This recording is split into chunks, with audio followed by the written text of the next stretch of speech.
So we're coming to the close of the evening, and we have to have a blessing from the rabbi. So I want to invite Rabbi Jonathan Hausman up to the podium for me, so we can go ahead and close with a blessing from Rabbi Hausman.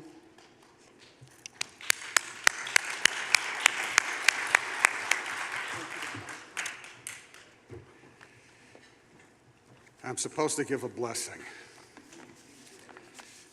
You know, when we Jews, we see benediction, at least at this point in the evening, we think of Birkat HaMazon, the grace after meals, but I only think there are 3 or 4 of us who would know how to sing it right now. So instead, I'm going to take rabbinic liberty, Laurie, with your and Stan's permission, to be honest with you, to talk a little bit from a benediction point of view of why I'm involved with PJTN. I think it's a better way to close the evening, to be honest with you. You know, my father's been gone for about 33 years, and he always used to teach me and teach my brothers the following: the enemy of the Jew always becomes the enemy of the world. Or as my late grandfather used to say, whatever happens to the Jew will eventually happen to the rest of the world. It's simple, it's mysterious, and it is an extant historical rule. And it has been repeatedly demonstrated generation after generation after generation. Regimes come and go, ideologies come and go, but it always seems that the target happens to be Jews. And what starts with the Jew never stops with the Jew. These other philosophies being imperialistic by nature, they begin by identifying the other. We see it splayed out in the United States today. Give you an example: bomb scare after bomb scare after bomb scare of Jewish institutions. Today, because the Jew is the quintessential other. And once they're done with us, they move on to larger targets. That's what Nazi Germany did. That's what every empire has done. So the question should be asked, at least my grandfather used to say, you need to think about this. Why is there not more sympathy for the Jewish people? And among the thousands of theories, and there are thousands of theories, perhaps there is no improving on Maurice Samuel's simple declaration: no one loves an alarm clock. And I'm sure none of you wants to wake up at 4:30 tomorrow morning, like I have to, from an alarm clock. We Jews are the disturbers. We're the quintessential disturbers of the world's sleep. And long before Western civilization knew what it was fighting, we Jews knew, because the enemy was fighting us. Period. No matter what it is, no matter what you term that totalitarian ideology, and there are a lot of names for it, and we know what the modern manifestation of is right now. Laurie has fought this in school system after school system after school system. It can be Marxism, it can be Leninism, it could be a religious philosophy, Islam. Jews, we know it, we've suffered from it.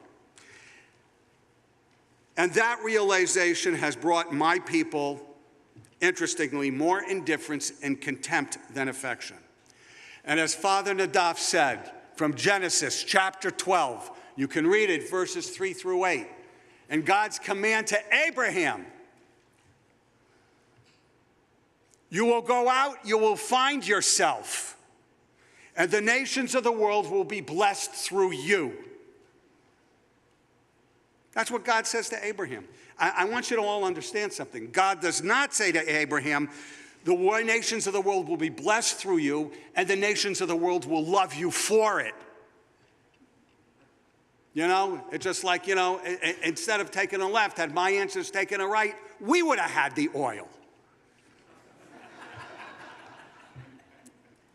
There is little love historically for the Jewish people. There's been little respect for our mission. And then comes along a crazy lady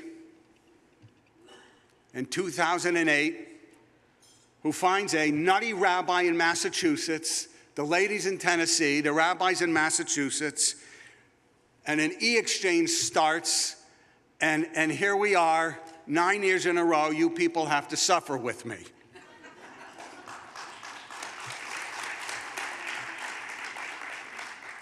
But you know, you got to take a look at what PJTN does, what the mission is. To confront anti-Semitism, to mobilize first the Christian community, and then by extension, the few Jews who were willing to hold out our hands in friendship and say, you know, there are only 13.5 million of us in the world, 70 million or so evangelicals in the United States. If half of those like us, how can I ignore you? And Lori will tell you, Stanley Tate can tell you, there are not a lot of our people that will hold out our hands to you, but I do.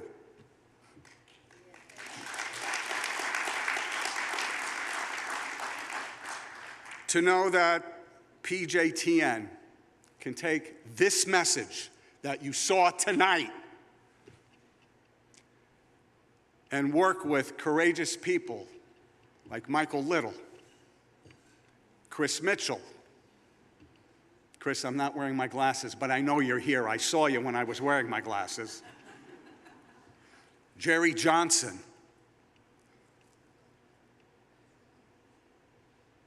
State legislators who shrink from no battle, no matter how difficult, like Jud Matheny, with whom I've been working since 2009, who, when he makes the call, I'm on a plane to Nashville for whatever he needs, right?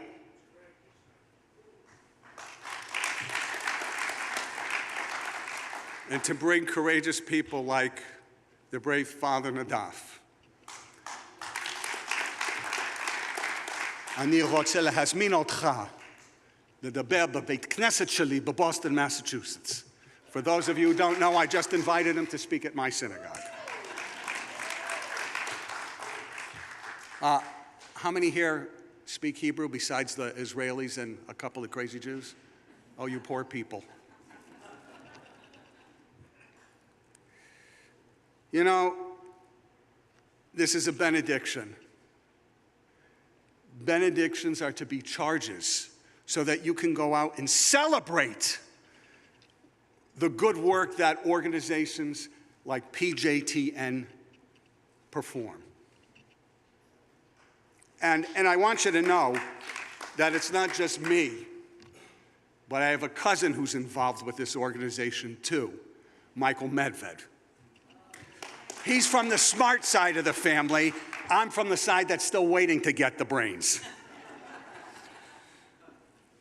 But you have to celebrate PJTN. You have to celebrate people who are willing to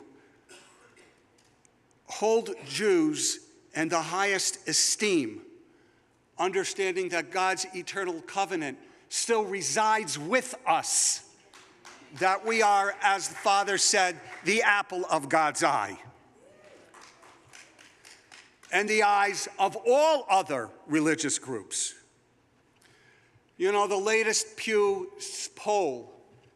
polling data happens to show that 85% of Americans say they have a great deal of respect for the Jewish people.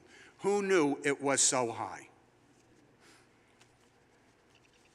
And I know it's not that high with the rest of the world. But this I can tell you as a benediction and as a charge.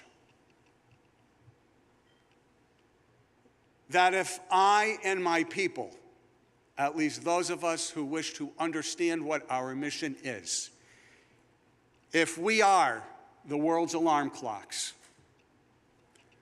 then you must trust us. And you must fight for us as we fight for ourselves. And as Judd can tell you, I shirk from no fight. May the Lord bless you and keep you.